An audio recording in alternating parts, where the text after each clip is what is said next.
Welcome back to WWE 2K24 Showcase Mode of the Immortals. I am your host, attackslug, now reaching last year, WrestleMania 39, Rhea Ripley, Charlotte Flair. Here we go. A hard-hitting affair to be sure in this matchup. So taunt Charlotte Flair and do some damage. We can do that beardness that we do so well on this show. Nice kick to the mush, and then the opponent taunt with the dusted off. There we go. Corner attack.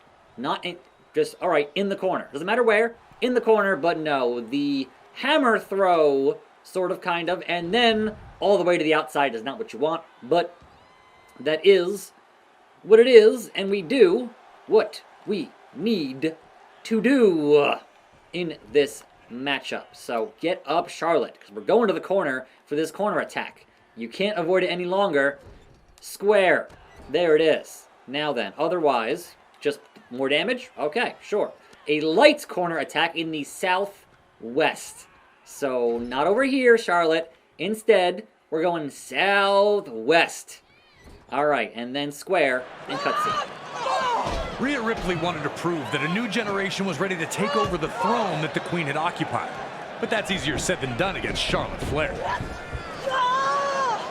She had counters for Irish whips, big boots to stop oncoming attacks, and was willing to take to the sky to defeat her challenger. Charlotte was starting off strong. It was too early to write off Ripley. She proved that when she caught Charlotte on her shoulders and spiked her into the top turnbuckle. Charlotte crumbled to the mat, and just like that, her quick start was a thing of the past. And now Ripley had her choice of how to punish the champion next. There was somebody in the crowd that had some kind of a giant foam finger or something that was blurred out. And I'm just kind of curious what the hell that was.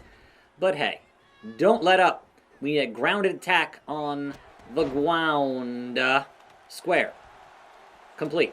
But now it's, hey man, do the torso business. And we're going to get to it here as we can.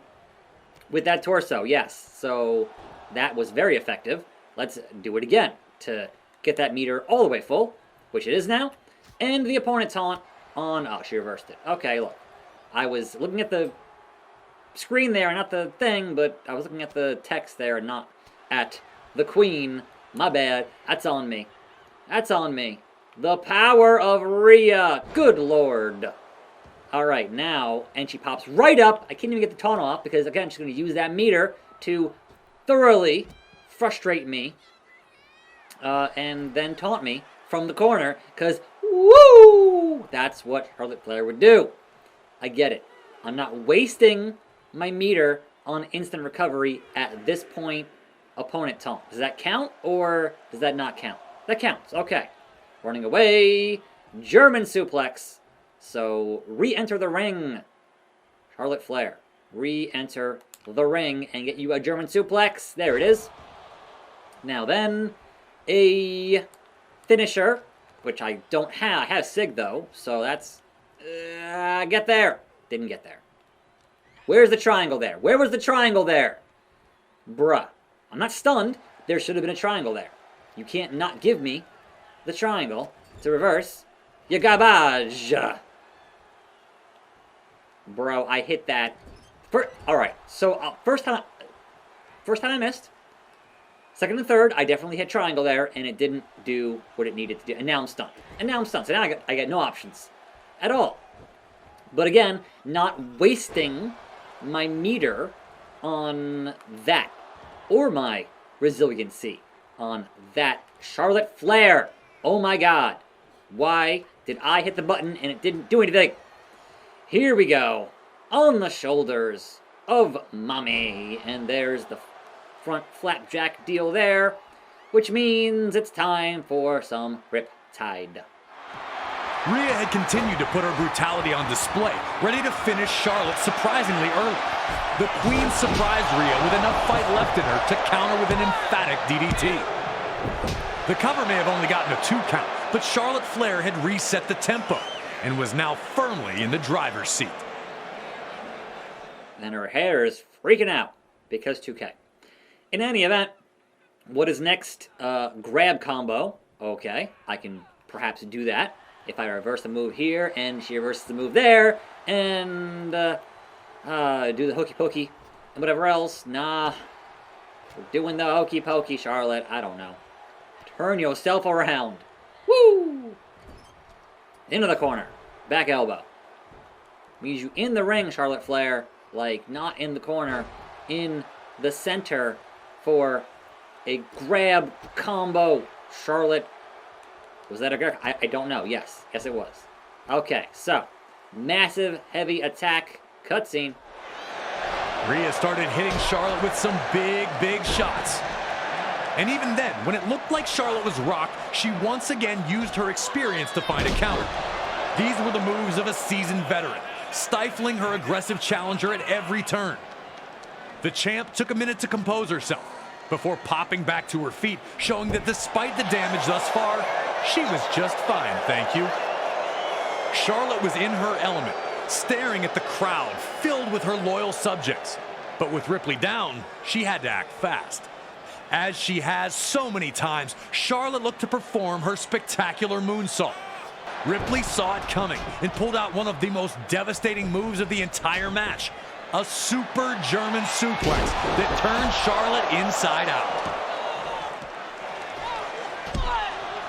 How Charlotte kicked out, we may never know. At this point, you could see the resignation on the face of Rhea Ripley.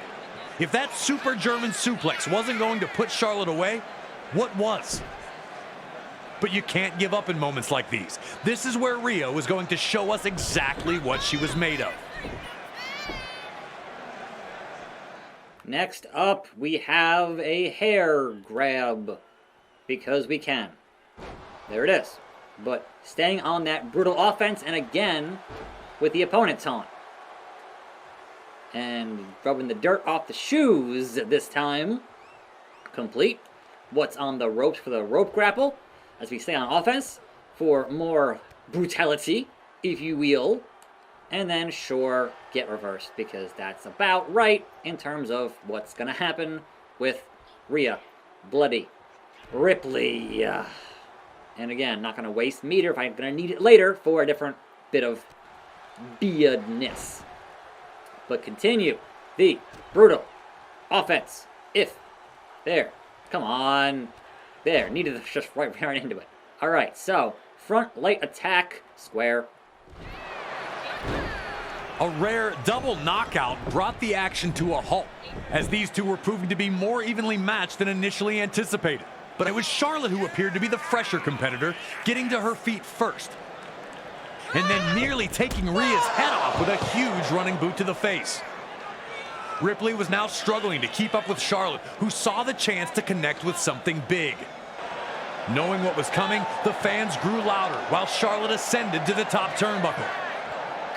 And they exploded when she connected with the moonsault to the floor. Rhea's talk of a new generation was looking silly, with Charlotte absolutely dominating her. Once Charlotte got back in the ring, she wanted the figure eight, but Ripley had it scouted, able to kick herself free, and avoiding a Charlotte spear attempt. With Charlotte distracted by the official, Rhea would unleash a monstrous headbutt and connect with Riptide. But Charlotte shocked the crowd again, managing to kick out at 2.